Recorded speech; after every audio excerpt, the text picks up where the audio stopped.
afternoon, everyone. My name is Wendy Cromash. I apologize for my dog barking. Welcome to today's Levy lecture. We have a special guest, Rich Lindberg, who is, he's in here. There he is. Rich is an author, a historian, a journalist. He's written 15 books, and he has a wonderful presentation about this book, Tales of Forgotten Chicago. And he's terrific. He is a walking encyclopedia about all things Chicago. I want to thank the Levy Senior Center Foundation for making these webinars possible, and your support as always. And without any further ado, Rich, I'm turning it over to you. Oh, audience, by the way, Rich and I are going to be hidden for the presentation, and then we will come back for the Q&A. Okay? Rich, say hi to everybody, and then we're gonna make you disappear. Good afternoon, everyone. It's nice to be with you today. Thanks for spending your time with me. Okay, let's see, let me work my magic. Turn on the closed captions. Hang on one second. Okay, let's see.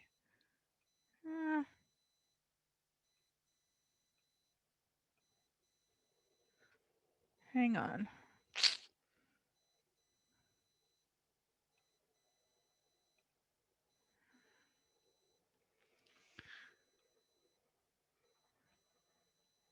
This worked during practice. Why can't we do it now? There. Okay, stop video. Okay, take it away. Thank you again, Wendy. And it's my great pleasure to be here with you this afternoon to talk to you about some famously forgotten episodes drawn from my latest book, Tales of Forgotten Chicago, which was published this past fall by Southern Illinois University Press. Perhaps some of these stories might be vaguely familiar, others less so, but I will be happy to answer any questions you might have or address any memories or comments that may evoke after the presentation concludes. As Wendy mentioned, I'm a Chicago historian, lifelong resident. I have actually published 20 books, and it's just the mystery of Chicago with so many of its great stories. I write about criminal justice. I write about social history, ethnicity, politics, and I've been intrigued by Chicago for all my life. And this is the image you see in here is the cover of the book. This was a street scene of Wabash Avenue in 1907. It's what I call a frozen in moment time. And I just find these kinds of pictures utterly fascinating. You know, you look at the street traffic, and then for just a click of the camera, everybody is frozen for eternity. And all these people there going about their business on a bustling afternoon in Chicago underneath the Wabash Avenue L, particularly intrigued by those three young men standing in the street. And you see the guy in the front crossing his arms defiantly. Perhaps he's a street gangster or a tough guy, I don't know, but he's kind of glaring at the photographer, and other people are just wandering by. And I study these kinds of photos, and I look at the buildings, and I look at the signs, and this is part of the fascination I have with Chicago history. My book begins in the Civil War era. I also have a fascination with President Lincoln and his tragic assassination in 1865. And as I considered the stories that I was going to use for this book, I was naturally curious to see what, if any, connection the assassin John Wilkes Booth might have had with the city of Chicago. Foreshadowing the darkest tragedy in American history, that of the assassination of our beloved president, Booth, this much admired young actor, graced the stage of the Mcvicker's Theater in 3 lengthy sold-out engagements with a resident stock company in 1862 and 1863. James Mcvicker, the man shown on the right, was a man of cheerful and sunny disposition, and he opened his famous old theater on November 3rd, 1857 on Madison Street between State and Dearborn. It was the first of 3 Mcvicker's theaters to stand on this site until the third one was demolished in 1984. But in its day, this playhouse earned praise as Chicago's premier theatrical venue. In June 1867, Mcvicker's 20-year-old daughter, Mary Runyon Mcvicker, played opposite the great Shakespearean actor Edwin Booth, whom you see on the left, in an adaptation of Romeo and Juliet. Edwin Booth, later betrothed to Mary, was a renowned stage actor, but prone to fits of depression and recurring bouts of alcoholism. Coming from this tragically cursed family, it is perhaps understandable. Tragedy, like a dark horse hovering in the sky ahead, followed Edwin throughout his life. Mary took ill and died in New York City on November 13th, 1881, on Edwin's birthday. John Wilkes Booth, the fanatical Southern sympathizer, was a good friend of James Mcvicker, but he ended a career full of promise in 1864 to take up the Confederate cause and hatch the infamous murder plot that claimed the life of President Lincoln on April 14th, 1865 in Ford's Theater.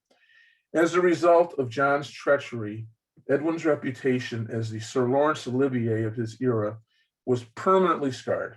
Many occasions, he was booed off the stage or pelted with garbage from the audience. On April 23rd, 1879, when in the 5th act of Richard II at Mcvicker's Theater, a man by the name of Mark Gray Lyon, a deranged spectator seated in the gallery, arose from his seat and fired 3 shots at Booth, but each of the bullets missed their mark. Booth went on with his monologue that night, but after the curtain dropped, he removed the shell fragment that had been embedded in a wooden post. The next day, he took it to a Chicago jeweler and had it inscribed with the following inscription: "To Edwin Booth, from Mark Gray Lyon." And he would wear that medallion around his neck for years to come, perhaps as a mark of Cain, who knows his motive. The second Mcvicker's Theater is where the first talking motion picture to play Chicago, Lights of New York, had its premiere on August 3rd, 1928. However, by 1979, the third Mcvicker's Theater built at that location had fallen on hard times. It was reduced to showing X-rated adult movies in a vermin-infested auditorium.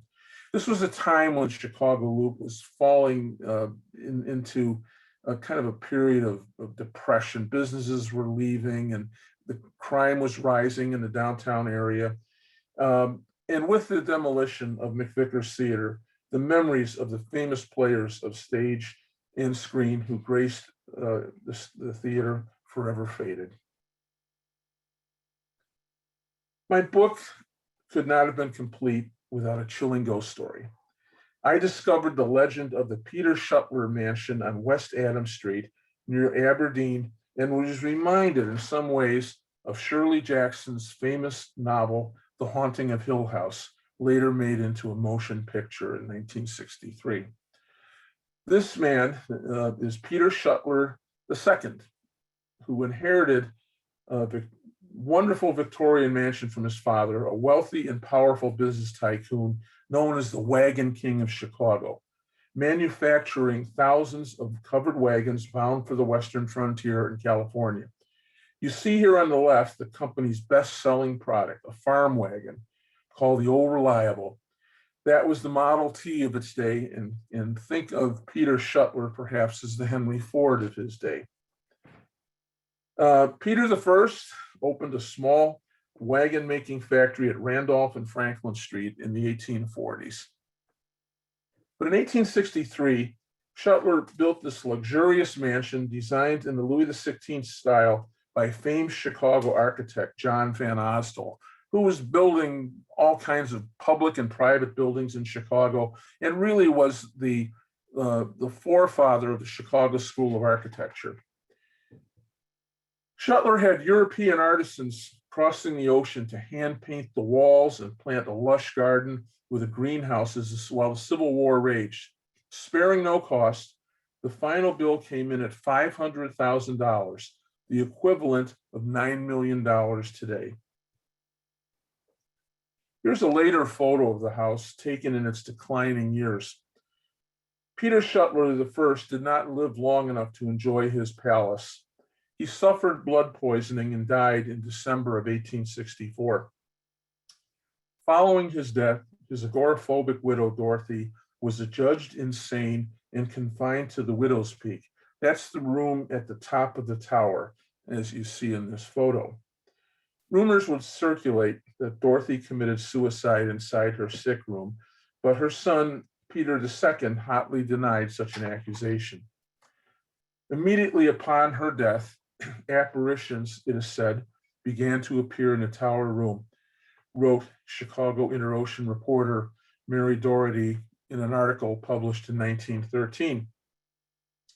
Peter closed the house and moved to the north side as tenement housing and factory buildings began sprouting on West Adams Street, and one by one, the magnificent old Victorian-era mansions began to disappear. This is the process of urbanization in Chicago, and regrettably, Chicago is a city that does not really respect its architectural heritage because so little of it is left, especially in the old housing stock. Describing the hauntings, Doherty wrote, and I quote, "Many old settlers, and not a few of the last generation, will readily assure you that often at night they have watched the phantoms flit to and fro past the long French windows and down the marble stairway, which can be seen through the side windows disappearing at daybreak," end quote. The old mansion passed into the hands of a boarding house keeper who rented it to transients by the week, and then later, the final indignity came when it was converted to a livery stable. And in the beautiful dining room, horses were kept with straw thrown across the floor. In the next 50 to 70 years, 4 of the Shuttler heirs suffered tragic outcomes and died in the prime of life. The last one, a suicide in 1952 inside his home in Skokie. Was this a coincidence or a curse? Though long forgotten, the Shuttler haunting was retold on many Halloween nights up until the 1950s, when it drifted into the realm of forgotten news. The Stockyards. For 106 years of city history, 1865 to 1971, the Union Stockyards, in the words of a Chicago Tribune writer, was the 8th wonder of the world. Quote, "with sufficient meats packed there to feed the entire world." Those of you who might have lived in the adjoining South Side neighborhoods during its end years might remember the awful stench wafting through the air, especially during the hot summer months in the years before air conditioning.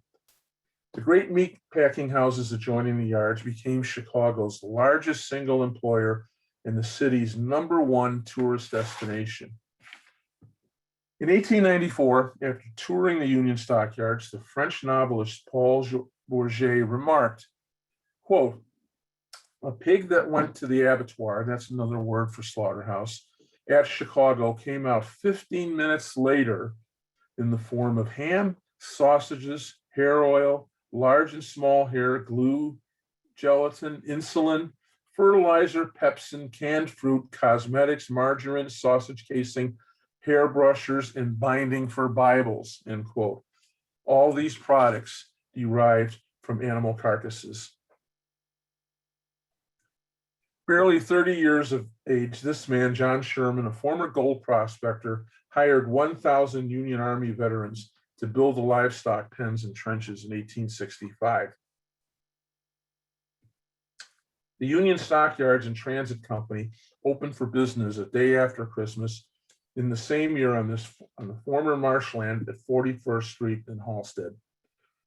Henry Ford borrowed the notion of assembly line construction for his Detroit automobile factories after observing the efficient and rapid meatpacking operations.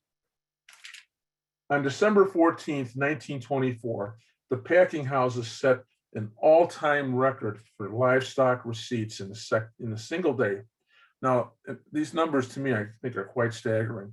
They processed 10,673 calves, 4,928 cattle, 71,792 sheep, 122,749 hogs. But perhaps the stockyards are best remembered by the disease-infested muck of Bubbly Creek in the south branch of the Chicago River. You would not want to swim in the water or drink from it, and for decades, the plants dumped animal carcasses and industrial waste from the sewage outlets, clogging and poisoning the river and wildlife.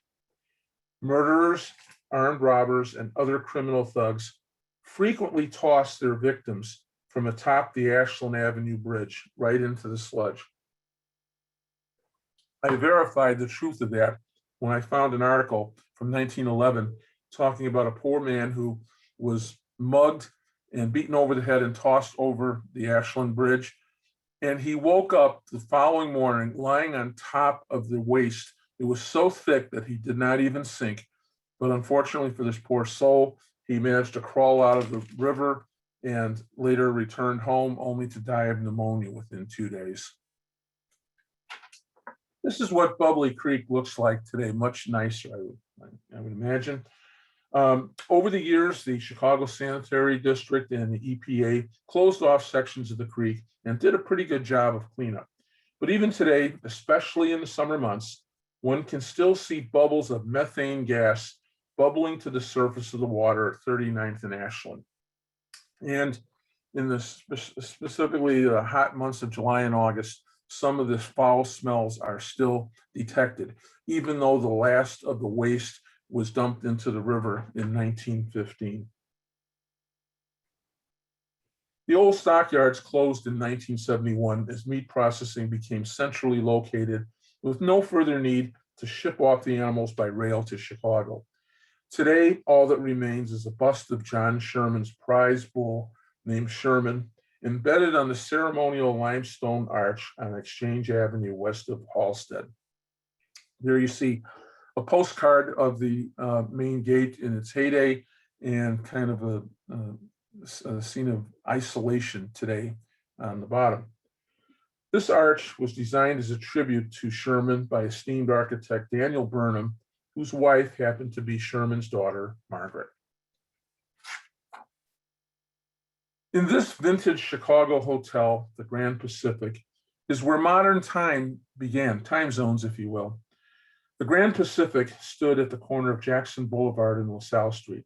Today, the Bank of America building occupies that corner with a small little metallic plaque mounted to the wall on the Jackson Boulevard side, commemorating the creation of the 4 time zones inside.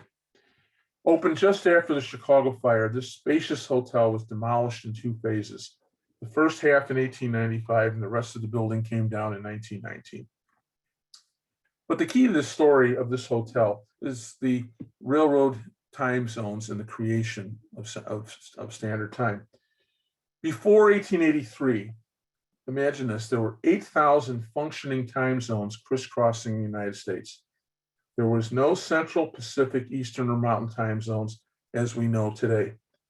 The nation and the world kept time by looking at the clock in their town square through a handy pocket watch or by reading the published railroad schedules like the one you see here. Confusing and maddening to read, the train schedules were based on dozens of local time zones. For example, crossing the country via rail from New York to Los Angeles required passengers to reset their watches a minimum of 20 times before reaching the West Coast. All that changed inside the luxurious Grand Pacific, where modern time was born during a plenary session of the General Time Convention held in the ballroom October 11th through the 13th of 1883. Inside the Grand Pacific, this man, Charles Ferdinand Dowd, introduced his plan for standard time, comprising 4 United States time zones and covering the maritime provinces of Canada. This plan was adopted, and before the year was out, the simplified plan was put into practice. But in a twist of strange irony, Dowd perished in a freakish railroad accident underneath the wheels of a train locomotive in Saratoga Springs, New York, on November 12, 1904. Dowd, age 79, might have escaped if only his pocket watch had been in error. He might have missed the train and escaped death.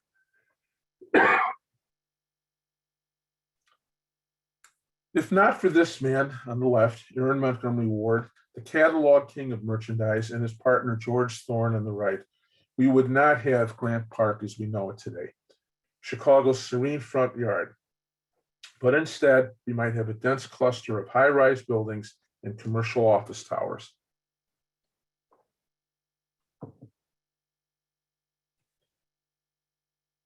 Here you see 2 Montgomery Ward catalogs. This is how America shopped in the 19th century. Ward invented the notion of catalog merchandising. In 1886, Ward acquired from the U.S. Warehouse and Merchandising Company valuable property fronting Lakefront Park, now known as Grant Park.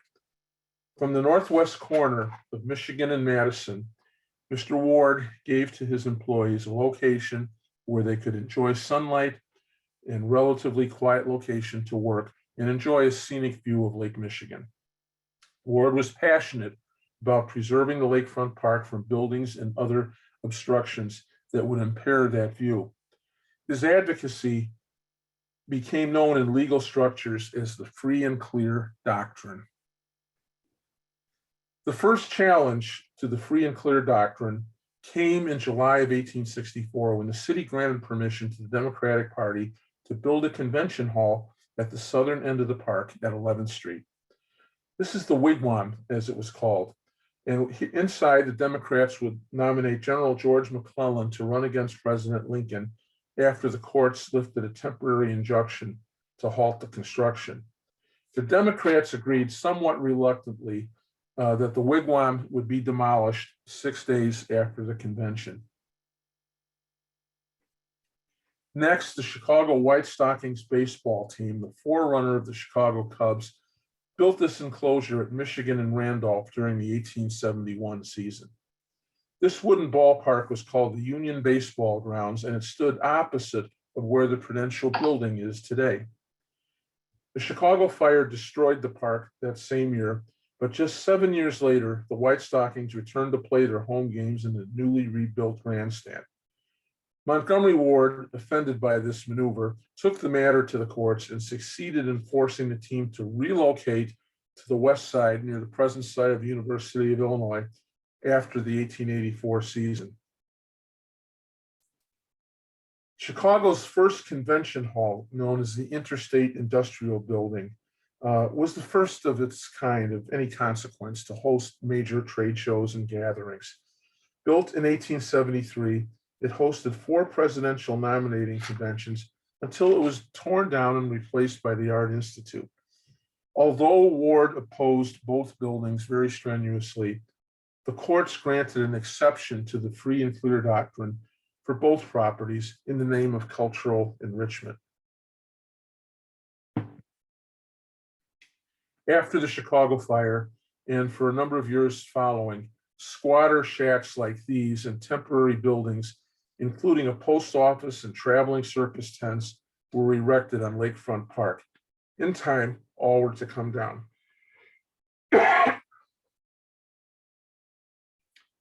Architect Richard Schmidt built the Montgomery Ward headquarters building in 1899. At the time, it was the tallest structure in Chicago, rising to 394 feet in height. The Ward building still stands, but the pyramid top and the statue of Diana were later removed. The statue is at the very, very tip of the building, as you can see. Lakefront Park looking south in 1899. This is the view of the park Ward observed from his office window around that time. This is the northerly view from 12th Street on the south side, which was then called Park Place, and the Illinois Central Depot. Roosevelt Road, I'm sorry, that was called Park Place, just to clarify. Through the 1960s, passenger and freight trains continued to traverse the path to the depots located near Hubbard Street, just north of the Chicago River.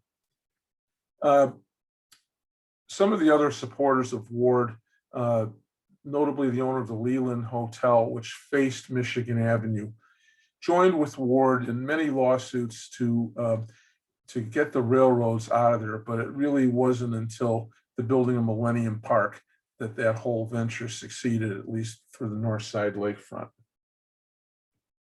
Illinois Supreme Court Justice James Cartwright decided 2 of the 3 important cases in favor of Mr. Ward and the free and clear doctrine over a 15-year span leading up to 1902.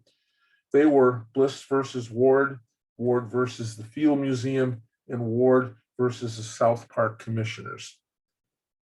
With the rendering of the final verdict in 1902, Ward celebrated his victory by saying, quote, "I fought for the poor people of Chicago and not for the millionaires," end quote.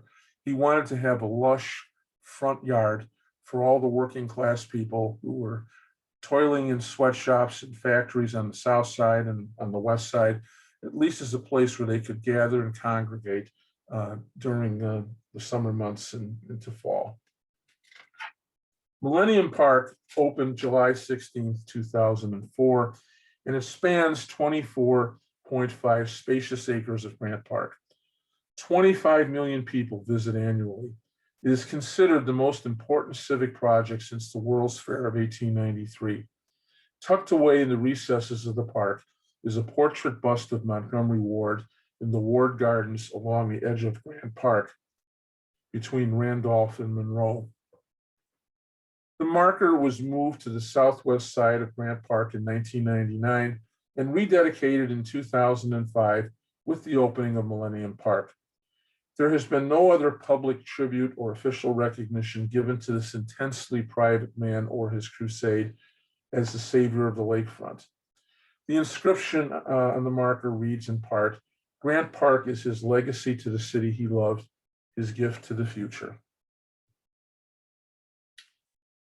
Meet Elisha Gray, the superintendent of the Western Electric Company and the forgotten scientist and inventor who gave us the telephone. I submit that it was Mr. Gray, the resident of Highland Park, and not Alexander Graham Bell, who deserves the rightful credit for the invention that was to change the world.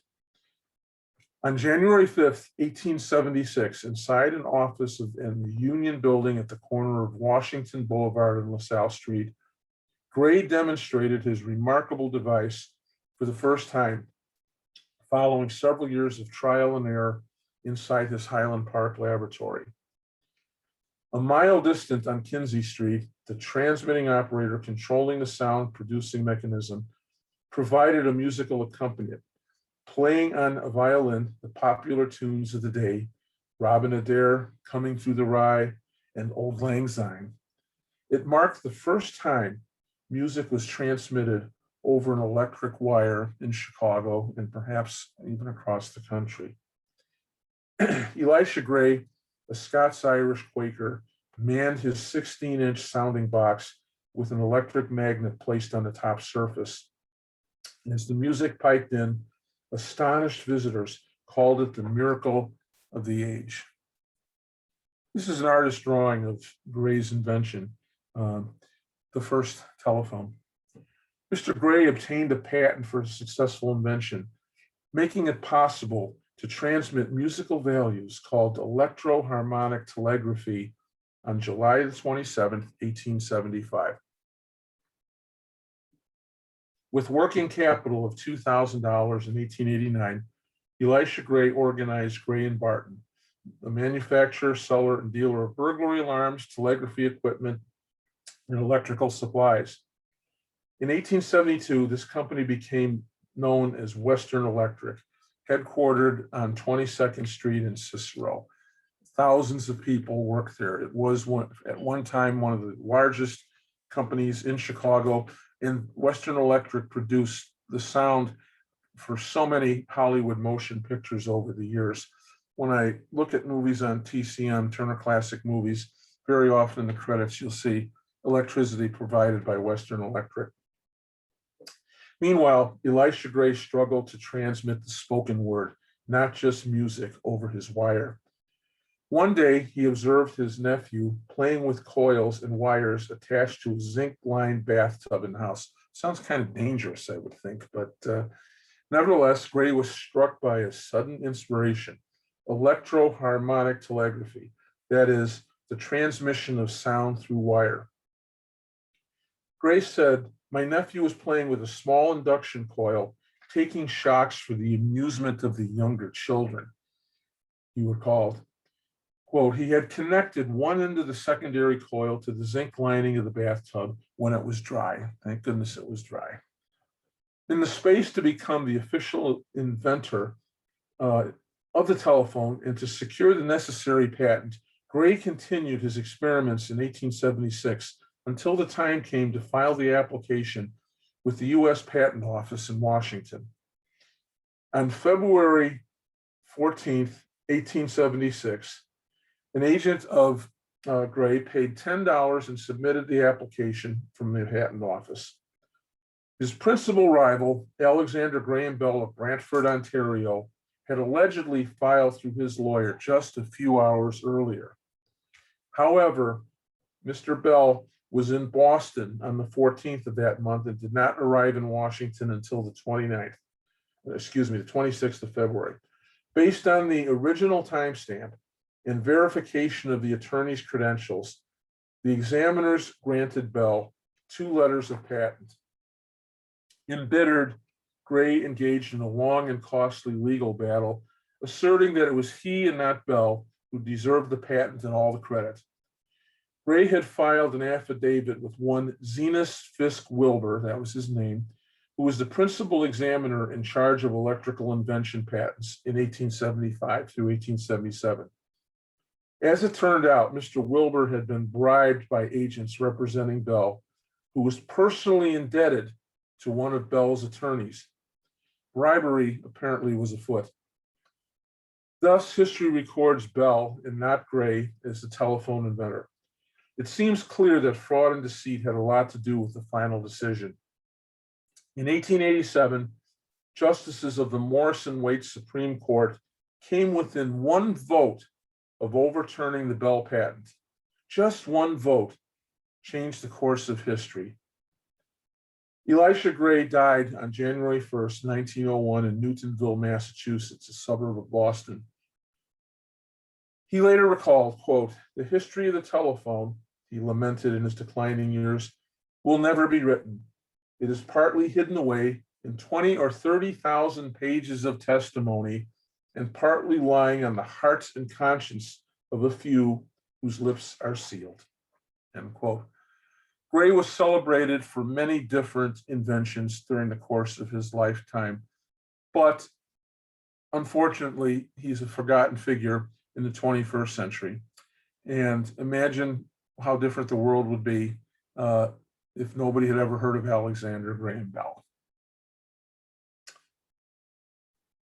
The first automobile race in the United States was held here in Chicago. In the evolution of the automobile, the city played an important but defining role. Chicago hosted the first road race in November 1895, the day after a terrible Thanksgiving Day blizzard. The fierce snowstorm dumped a foot of snow on Chicago streets the night before the race, forcing the sponsor, the Chicago Times-Herald newspaper, to scale back the race course. The contest featured 6 fearless drivers from around the country vying for a gold medal and a $5,000 cash prize from publisher Herman Kolstad. Automobile, a word unfamiliar to most people in the early 1890s, had not yet entered the American vocabulary. Horseless carriage, the most obvious choice one would think, held no special appeal. The editors agreed upon the rather curious name motorcycle, minus the R. Those early automobiles like the one you see here, the Duryea, were essentially little more than a buckboard mounted with an engine. The six fearless drivers who set out on a very circuitous 54-mile slog originating at the Museum of Science and Industry and traveling north to Evanston and back again, encountered slick, unpaved roads and drove at an impressive average speed of 7 miles per hour. The event concluded 10 hours and 15 minutes later after the eventual winner, Peoria natives Charles and Frank Duryea, shown here, crossed the finish line hours after all the judges had gone home and simply given up. The other drivers had either gotten lost in the tangle of city streets and arrived late, or overturned their unsteady machines in the winter snow and slush. By 10 o'clock that night, the last straggler, the R.H. Macy carriage, made it back safely, but with a broken steering gear. Science magazine commented that when the newspaper announced the race and offered a cash prize, there were only 3 self-driven road vehicles in the United States. But by November 2nd, 1895, there were 75 motorists. As a footnote to that, the famous New York businessman and society leader, Diamond Jim Brady, purchased an automobile in New York in 1894 and was observed as the first driver of a car in New York City, and was cited by the police for disrupting the horse traffic and frightening the animals on the street. This is the old Harlem Racetrack. In 1901, the Chicago Automobile Club sponsored a day-long competition inviting daredevil drivers to the old racetrack at 12th Street and Harlem Avenue in what is now Forest Park. Previous to becoming Forest Park, it was called the suburb of Harlem. Harlem Avenue, of course, runs right through there. The motorists were to compete for prizes and notoriety. The track closed in 1905 because promoters decided that automobile racing was too dangerous of a sport and it had no future. Meanwhile, in North Suburban Glencoe, the first speed bumps were placed at strategic locations along Sheridan Road and Green Bay Road to deter daredevil motorists from scorching. That's the word most often applied to speed demon bicyclists of that era, unmindful of pedestrian safety through quiet residential neighborhoods. In 1901, New York became the first state to license automobiles. 6 years later, Sidney Gorham, an attorney with the Chicago Motor Club and the author of the state's original licensing bill, acquired Illinois plate number 1. He held on to it until his death in 1938, when it was reissued to George Cardinal Mundelein. Perhaps some of you have heard of the Christmas tree ship, a very touching story. It concerns the sinking of the Rouse Simmons, Chicago's lost Christmas tree ship. With a crew of 16 hardy souls, Captain Herman Schuneman, shown in the center of this photo, commanded the Rouse Simmons, a 125-foot, 3-masted schooner traversing Lake Michigan to the Upper Peninsula of Michigan. The Simmons departed Thompson's Pier in Manistee, bound for Chicago on November 21st, 1912, with a load of freshly cut trees under overcast skies. Unwilling to allow his vessel to sit idle in port for 5 months between November and April, Herman and his brothers made the decision to brighten the Yuletide for all Chicagoans by importing freshly cut trees to the dock of the Clark Street Bridge.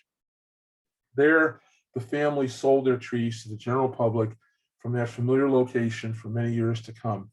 This was the age of sail, and the Schunemans were rugged men of the Great Lakes, unafraid of fearsome winter squalls that had sent an estimated 2,000 vessels and their cargo to the bottom of Lake Michigan. The heavily loaded Simmons sailed into the choppy waters toward a tragic destiny. Blowing snow obscured the captain's visions as the winds kicked up. The onboard flares and distress signals were useless in the winter squall, but after 7 days with no sign of the Simmons, a Coast Guard spotter in Kewaunee, Wisconsin, reported seeing a three-mast schooner flying its signals. As the vessel made its way south, the storm worsened as ice covered the decks and its cargo. Violent winds tore apart the sails, and the squall line of snow blinded rescuers from the nearby Tuscarora schooner ship. The aging Simmons was never seen nor heard from again. The Simmons was resigned to the inevitable fate of becoming the Flying Dutchman of the Great Lakes. All was lost. 16 crew members and one woman went down. On the one-year anniversary of the sinking, Elsie Schuneman presented a written memorial to the Chicago Tribune advertising department, announcing her mother's intention to honor her husband's memory by keeping alive the Christmas tree ship tradition. Quote, "Our husband and father spent his life in doing what he could to further the happiness of others," Elsie remarked. "In reverence, we pay tribute to his memory and to the brave men who met death with him. We are taking up our father's work just where he left off. There will be another Christmas tree ship in Chicago this year. Mother is now up in northern Michigan superintending the cutting of the trees," end quote. Here we see Hazel and Pearl Schuneman selling their handmade Christmas wreaths from the dock of the schooner, which they fashioned from the hull of the Michigan firs imported into Chicago. The wonderful old tradition ended in 1944. The railroads and trucking companies delivered abundant supplies of trees into the city, but the legend of the Rouse Simmons lived on in the poetry of Vincent Sterrett, a famous Chicago writer of the 1930s, who composed the following verse. "This is the tale of the Christmas ship that sailed o'er the sullen lake, and of 16 souls that made the trip, and of death in the foaming wake." Baseball is soon at hand, and my book has a story about the three men who gave you Wrigley Field. Forgotten in the saga of the Chicago Cubs in their 2016 World Series championship is the man and his associates who built Wrigley. Charles Henry Wiegman, shown on the right in this image, was a man of heart and humor, an enterprising and persevering spirit born in the age of Horatio Alger optimism. Charlie Wiegman, and on the left is William Walker, a commercial fish dealer, and the man in the center is James Gilmore, the president of a brand new baseball league called the Federal League. Charlie Wiegman was a sportsman, a nightclub promoter, a theater owner, a baseball promoter, and the uncredited inventor of the fast food restaurant. A man who's been of enormous fascination to me over the years. I've written about him in several of my books. Wiegman, the son of a Richmond, Indiana blacksmith, arrived in Chicago to attend the 1893 World's Fair.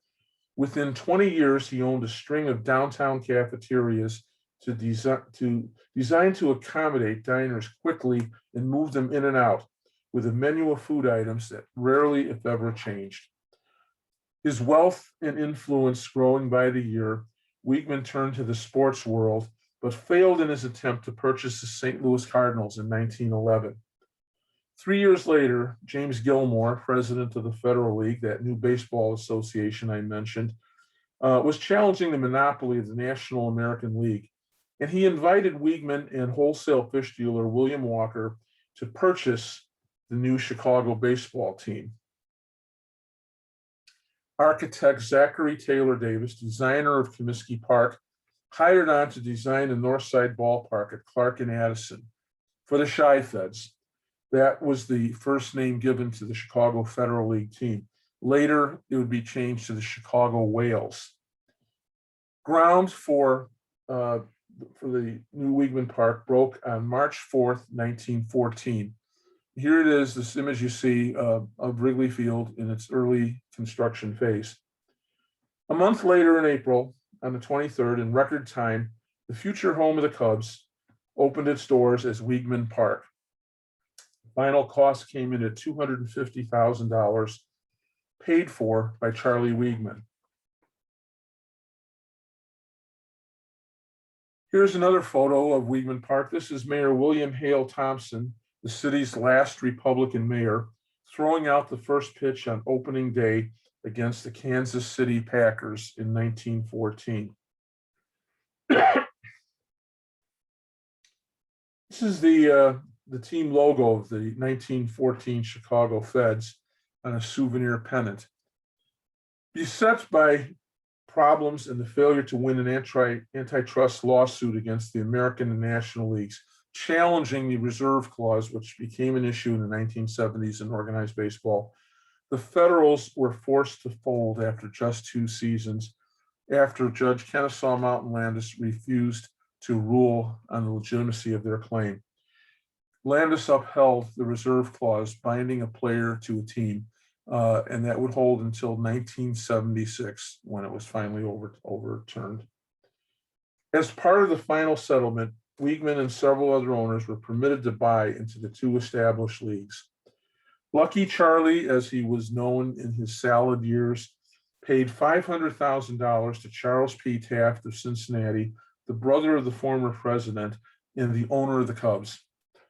Minutes before Weigman's option to buy the Cubs, he presented a check to the cashier at the Corn Exchange Bank on January 20th, 1916, thus becoming the next owner of the Cubs. William Wrigley, owner of a chewing gum and confectionery company we know pretty well, became a minority partner in the Cubs. Meanwhile, Weigman moved the Cubs from their West Side Park near the University of Illinois into his new stadium at Clark and Addison. He would own the Cubs for the next 3 seasons, including their 1918 World Series championship year.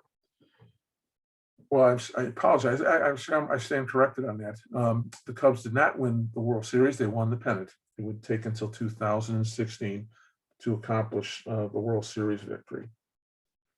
Backed into a difficult financial position, Weigman's restaurants began to fail and were on the brink of receivership, forcing Weigman to sell the Cubs to Wrigley on December 7th, 1918. In 1920, the Weigman restaurants were thrown into a receivership. Charlie's wife sued him for a divorce that same year on the grounds of adultery. Meanwhile, William Wrigley purchased Weigman Park for $295,000 in 1924. 2 years later, he renamed it Wrigley Field, and the rest, as they say, is history. Unlucky Charlie Weigman passed away inside the Drake Hotel in 1938 and would become the forgotten man of Chicago baseball. I do think that the Cubs really owe it to the memory of Weigman to put a statue outside of Wrigley Field in his honor, but thus far, nothing like that has ever happened. Now we come to the devious poison plot. The elevation of Archbishop Blaise Cupich to the College of Cardinals on November 19, 2016 in Vatican City brings to mind a near tragic episode in the life of Chicago's much revered George Cardinal Mundelein and an attempted mass murder in 1916. It happened at the University Club on the evening of February the 10th, when 200 of Chicago's most prominent citizens gathered for a testimonial dinner welcoming Mundelein to the city. Invitees included 7 archbishops, noted surgeons, 2 former Illinois governors, Mayor Carter Harrison and future Mayor William Dever, Arthur Meeker, a Stockyards magnate, and Samuel Insull, the titan of ComEd. This man, Gene Krones, the Belgian chef working in the kitchen, had emigrated to the US from Cologne, Germany on May 6, 1913. He was hired as new assistant chef by Edward Lewis, manager of the University Club. Remembered as a reserved man with few friends, Krones was an avowed anarchist opposed to civil authority, organized religion, and the rule of government. He devised a fiendish plot to poison Mundelein and all of the banquet guests in the room that night. He did it by spiking the consommé soup with 480 grains of arsenic injected into tiny meatballs in the chicken broth. Within minutes, nearly all who sampled the broth stumbled from their chairs and fell to the floor violently ill. Chaos erupted inside the dining room. Miraculously, the soup had been watered down at the last minute by a kitchen employee concerned that the stock had appeared to be spoiled. Dr. John B. Murphy, a banquet attendee, administered a mixture of mustard and water and served it as an anemic to the stricken. The story was front page news coast to coast. While nearly everyone, except Mundelein, who said he was on a diet, took sick, no one perished that evening, although in the next 6 months, several elderly men suffering gastro complications from the ordeal passed away. Questioned by reporters later, Archbishop Mundelein quipped, "You know, it takes something stronger than soup to get me," end quote. The detective squad imposed a citywide dragnet, but efforts to seize Crones failed. He eluded capture and fled Chicago. He would remain a fugitive from justice as police scoured the nation in known anarchist haunts in many different cities, following up on dozens of unconfirmed reports of his presence in Portsmouth, Virginia, the Naval Yard, up through New England. On March 24th, Mundelein became the first cardinal to serve the Catholic Church west of the Alleghenies.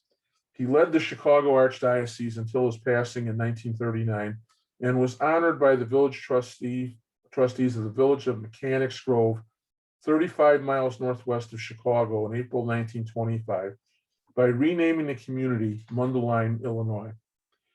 Meanwhile, Gene Crones was never apprehended. He died of natural causes at his home in the 1930s. Perhaps some of you may have seen the movie Love Me or Leave Me.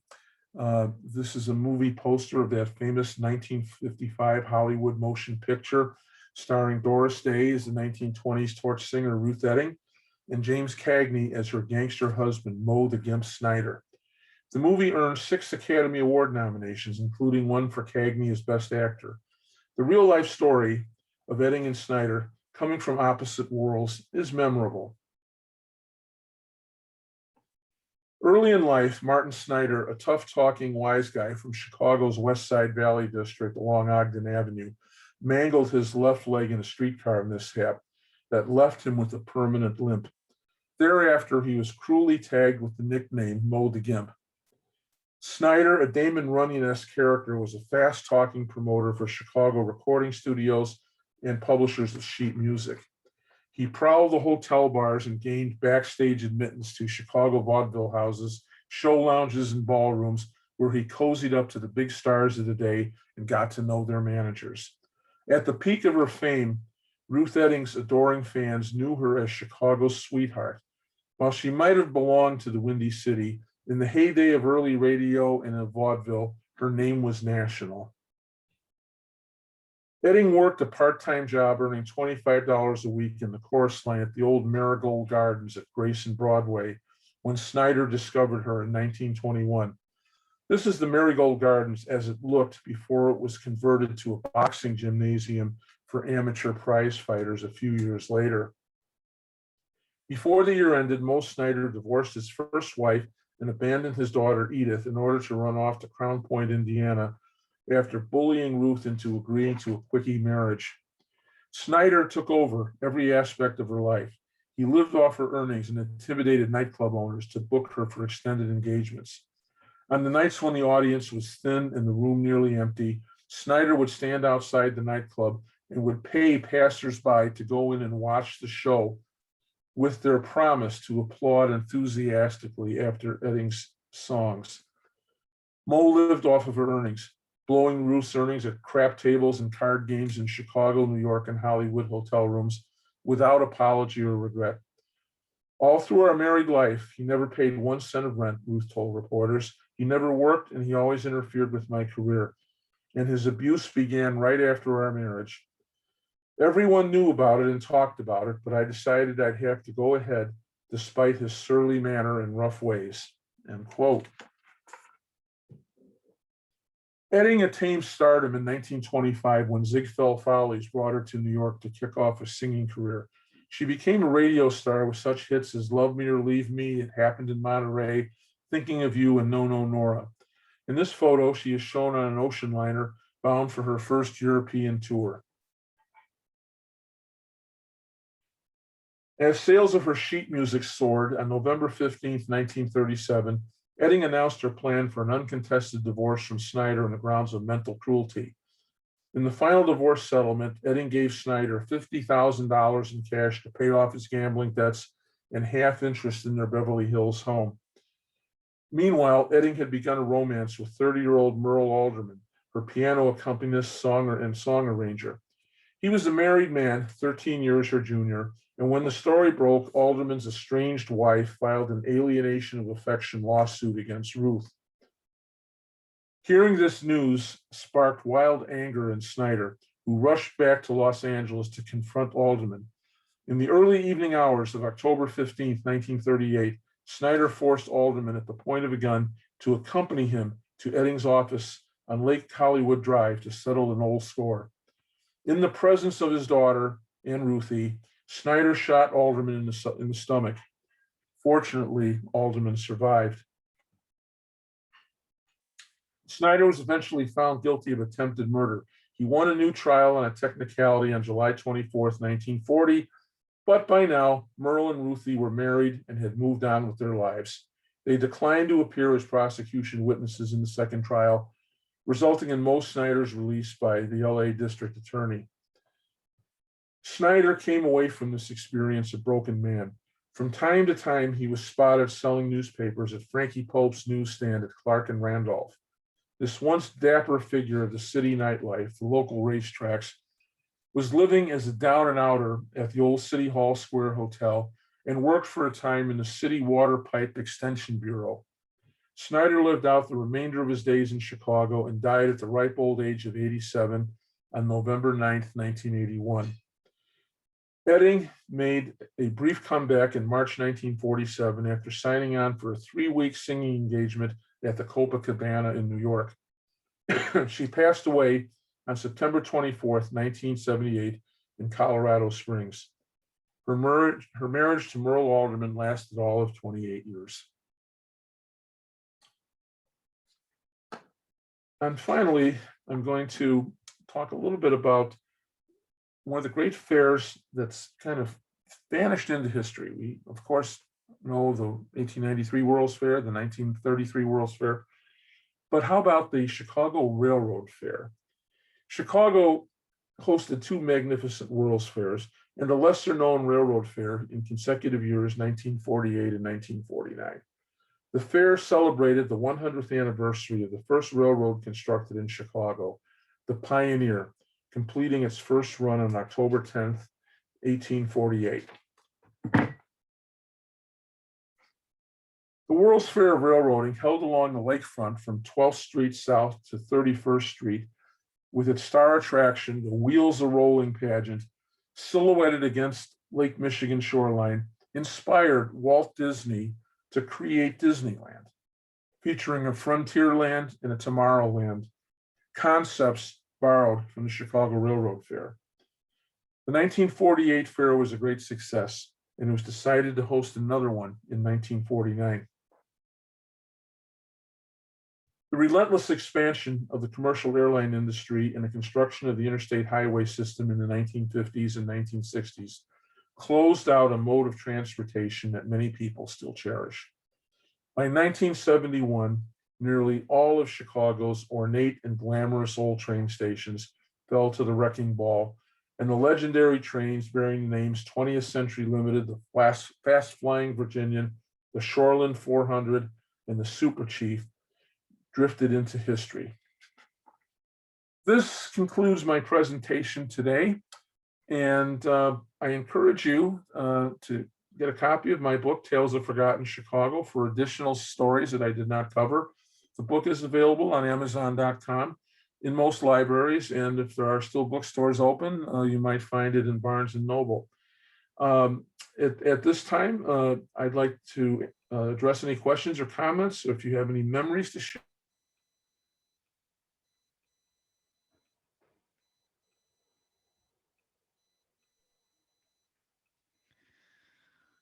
Rich?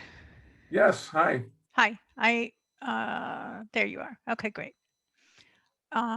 Thank you. That was lovely. Great. Thank you so much. That was so interesting. Let me get right to the questions. We have some comments also. Let's see. Question about the Ward building, Michigan Avenue, and what was the cross street? Do you recall? There were several structures across the street from Montgomery Ward building, including the home of the forerunner of the Chicago Cubs. The Art Institute replaced the Industrial Exposition Center. Those buildings were allowed in after many court battles, but there were numerous structures that were built up and down the length of Grant Park, all during the period that Montgomery Ward and his allies fought the city of Chicago and the state of Illinois to keep the park free and clear. Some are forgotten. There were some circuses and sideshows and attempts to recreate the World's Fair Midway. And all of this met with the great objection of Ward, who went to court repeatedly to get them all torn down.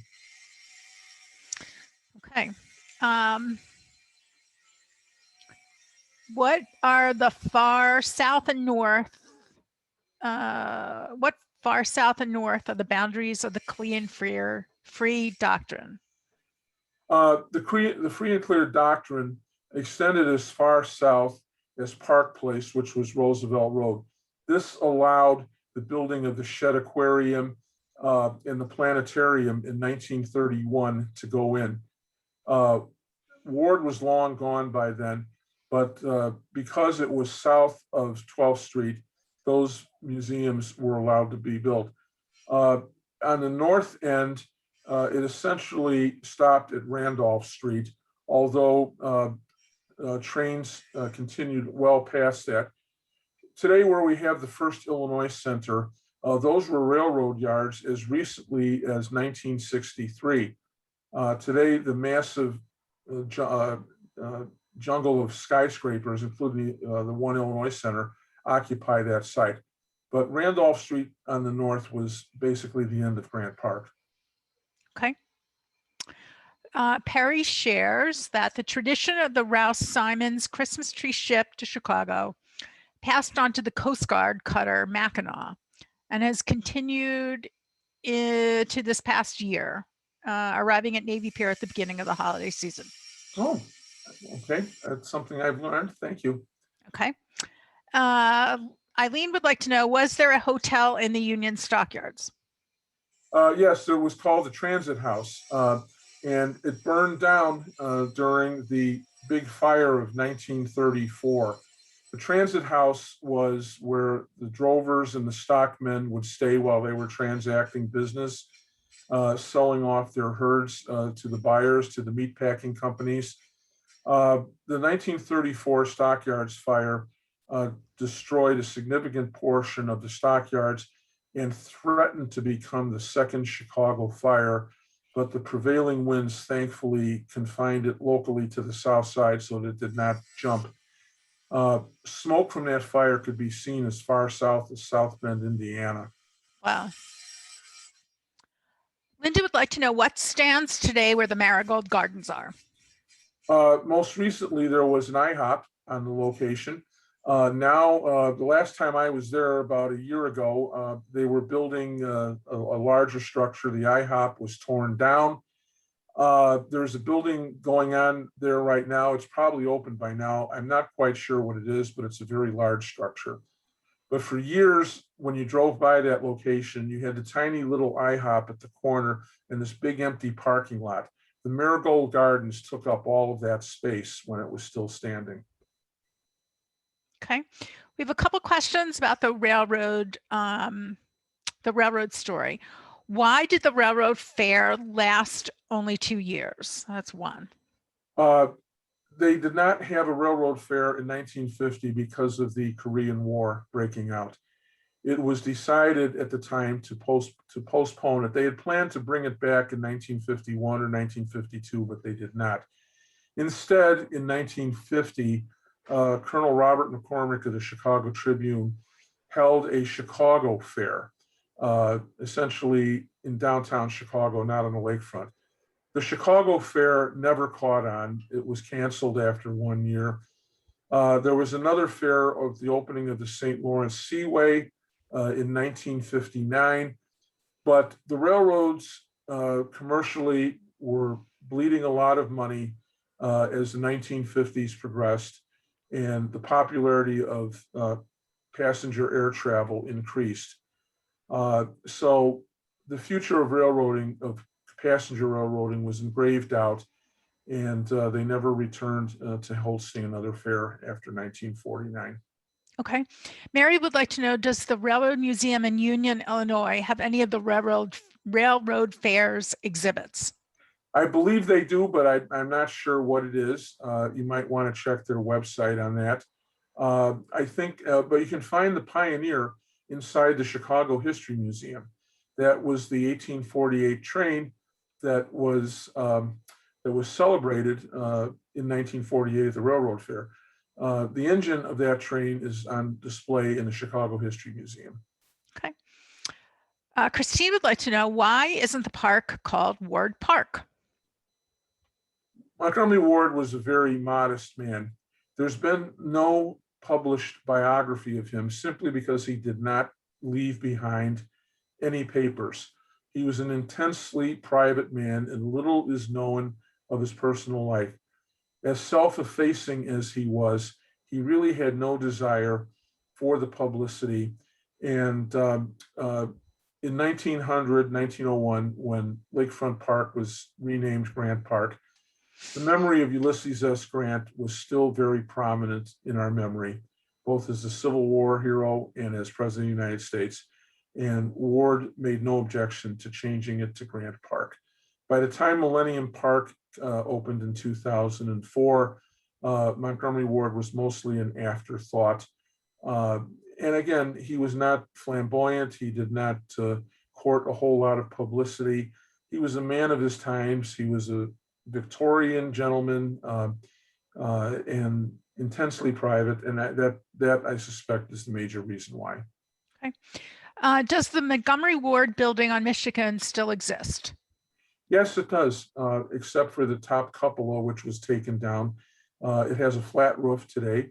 You'll find it at Michigan Avenue and Monroe Street. At Michigan and what? Excuse me? Michigan and Monroe. Monroe, okay. Right.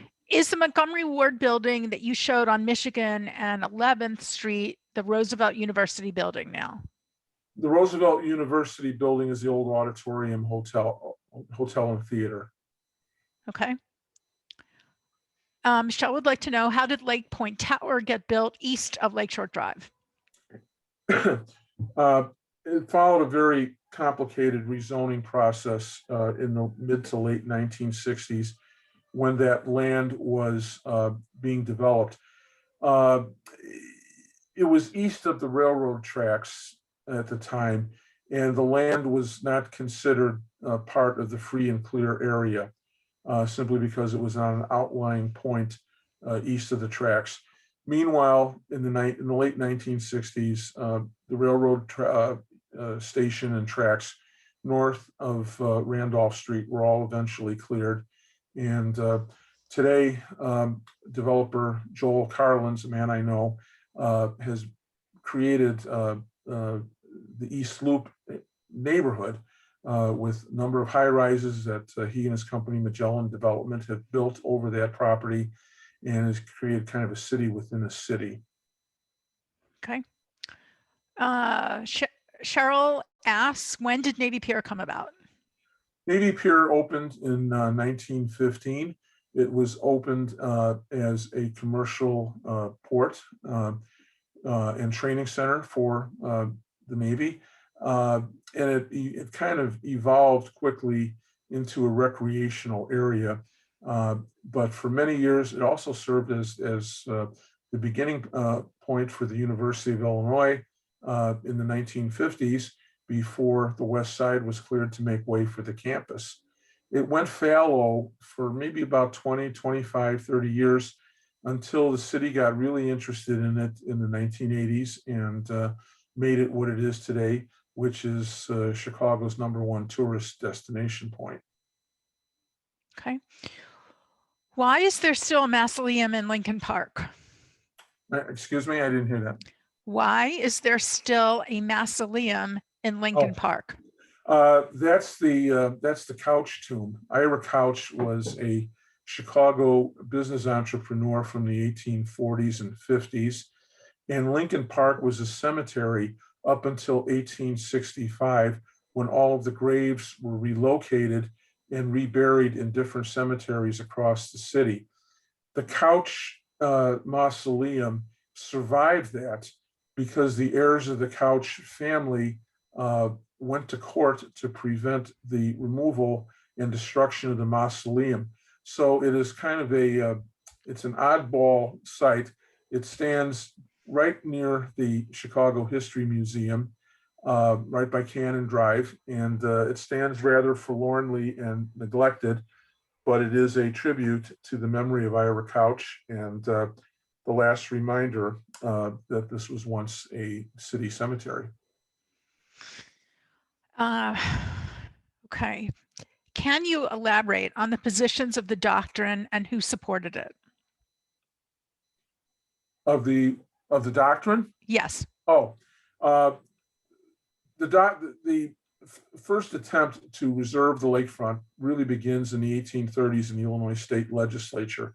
The term doctrine, free and clear, was created by legislative fiat in the 1830s and 1840s, and plat maps of that time show that area as being reserved. However, in the 1860s, and particularly after the Chicago fire, legal challenges were made, and those many attempts to build upon this reserved land came about, and as a result, Ward and several other of his allies joined forces to fight the incursion of buildings. So again, it dates back to the 1830s and 1840s when that land was actually held in reserve as a public park. Okay.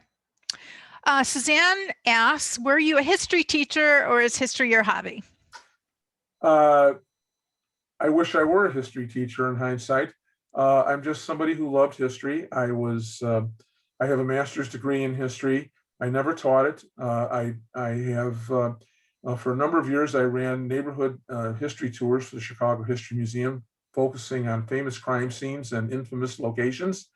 I did that for almost 10 years, doing it only a couple times a year. I speak to many groups and senior citizen clubs, and I have just loved history. I've been in love with Chicago history since the fourth grade. That was in the Chicago public school system way back when. You got a little bit of Chicago history in the fourth grade, and that was it. You learned about the Fort Dearborn massacre of 1814. You heard about the World's Fair of 1893, and you heard about the World's Fair of 1933, and maybe a little bit about Jane Addams and the Chicago fire, and that was it. But it sparked my curiosity and my interest, and I began a lifelong pursuit of history. And my period of specialty is the post-Civil War period up through the beginning of World War I. Okay. Jane submits this comment. Bookends and Beginnings has the book. She just checked their website.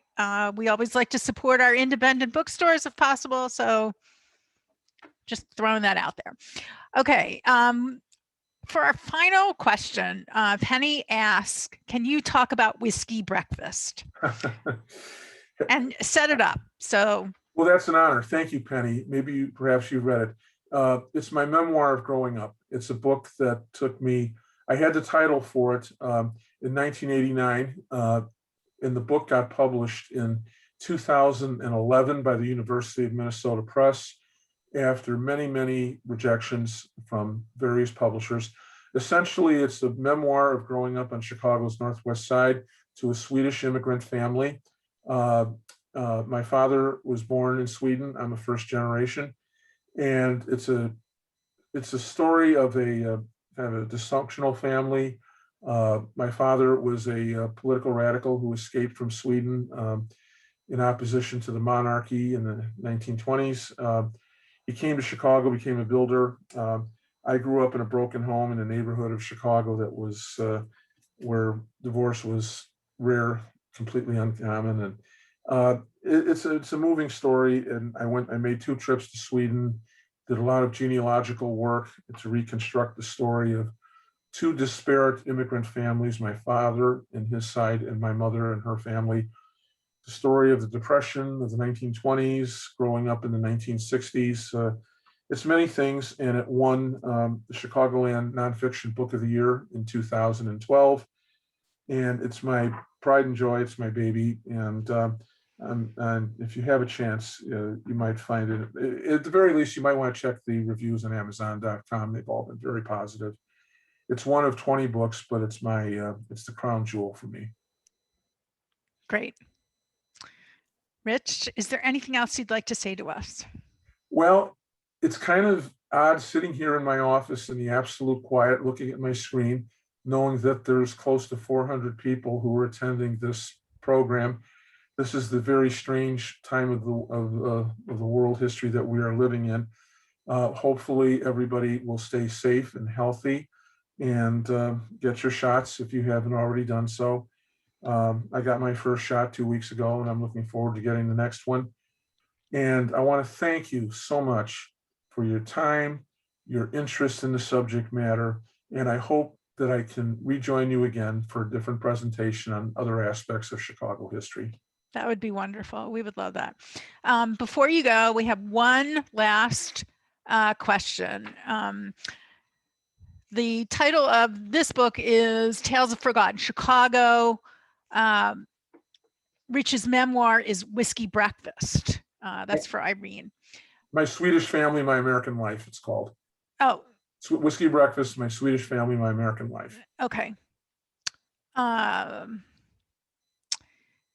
Nancy shares this. My mother-in-law's aunt was married to Charles Stevens, who owned the Stevens Hotel. She would visit her aunt in their mansion on the south corner of Goethe and Lakeshore. We have his aunt's ledger where her play money was $3 million. Can you talk about the Stevens Hotel? Well, it's now the Conrad Hilton, whatever company owns it right now. It was built in the 1920s, fabulous hostelry, one of the largest in the city of Chicago. In fact, about 10 to 15 years ago, the hotel published its history in hardcover form. I don't know if the book is still available in the gift shop at the Hilton. It might well be. There's plenty of wonderful old photographs in there. It, of course, hosted many, many celebrities over the year, but perhaps is most infamously known as the location for the siege of Chicago during the 1968 Democratic Convention, where protesters against the Vietnam War had gathered in an armed standoff with Chicago police and National Guardsmen.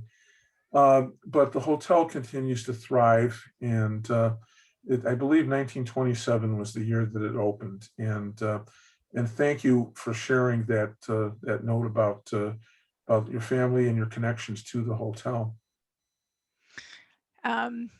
We have one more anecdote. Okay, this is from Hugh.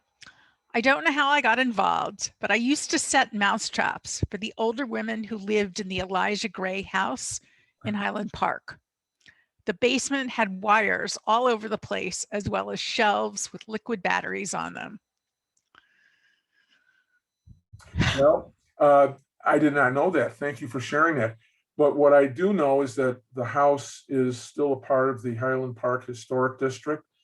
I don't know if it is open to tours. I think maybe the Highland Park History Group may conduct a few tours of it each year. The house is reportedly haunted. Supposedly there have been spectral apparitions, and given everything that poor Mr. Gray went through, I certainly don't blame him if he wants to come back and haunt the premises. Okay. Rich, lots of people are saying that they would like to have you come back and speak to us. What would be the next topic that you would recommend? Well, I do a lot of true crime programs. One of my books is about H.H. Holmes and two other local figures who were engaged in serial killing back in the Gaslight era. The book is called Heartland Serial Killers. I have a program on the famous Lizzie Borden case of 1892 in Fall River, Massachusetts. I do a program on Return to the Scene of the Crime, famous crime scenes in Chicago. I have several other different presentations that I've given over time. And if there's any suggestions anybody would like to make about any programs you might like to see that I can possibly do, I'd be welcome to entertaining any suggestions.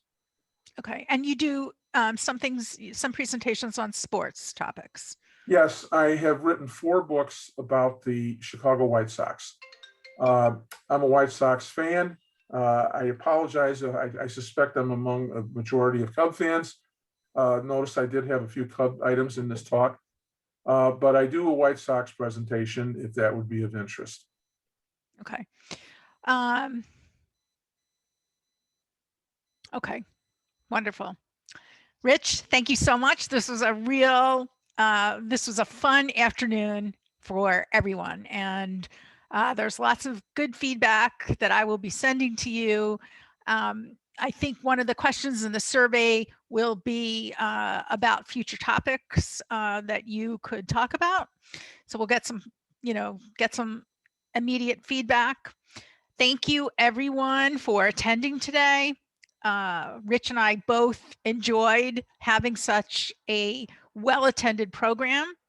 Next week, our speaker is going to be Fred Gutenberg. He is the author of Find the Helpers.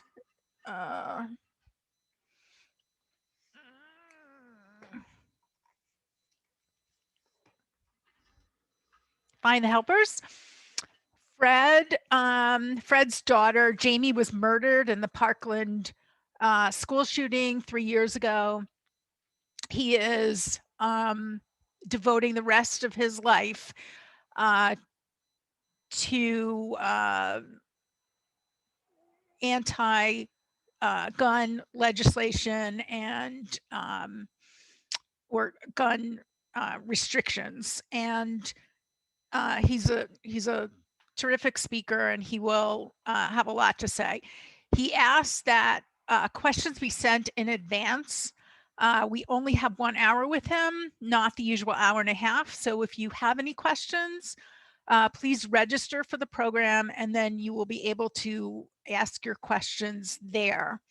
I will probably be cutting off the questions probably a few days beforehand because I want to get them organized and ready for Fred.